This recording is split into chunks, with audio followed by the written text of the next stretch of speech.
কতদিন হচ্ছে তোমার এই দোকানটা? আমার দোকানটা হয়েছে মোটামুটি ধরো ওই 2.5 মাস 3 মাস রানিং। 2.5 মাস 3 মাসে এত জনপ্রিয়তা?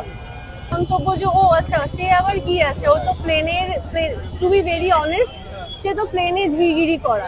হ্যাঁ, যখন মডেল হলাম বাবা এ তো ক্যারেক্টারে ঠিক হয়তো হবে না, মডেল মানে নিউড শুট করে হয়তো। আচ্ছা যখন আমি টিচার হলাম, এডুকেশন ইন্ডাস্ট্রিতে গেলাম, তখন আমাকে শুনতে হলো কি যে বাবা প্রিন্সিপালের সাথে হয়তো কিছু ব্যাপার আছে, নয়তো এত তাড়াতাড়ি কি করে এত মানে পজিশন পাচ্ছে।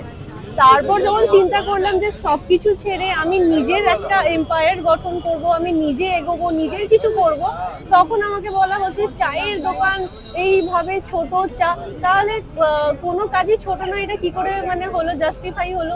আমি তো এখানে এসে ফুল কনফিউজড। আমি তো ভেবেছিলাম যে স্বভাবে মানে এই যে আমরা রাস্তার ধারে টি স্টল দেখি, মোস্ট অফ দ্য মানুষ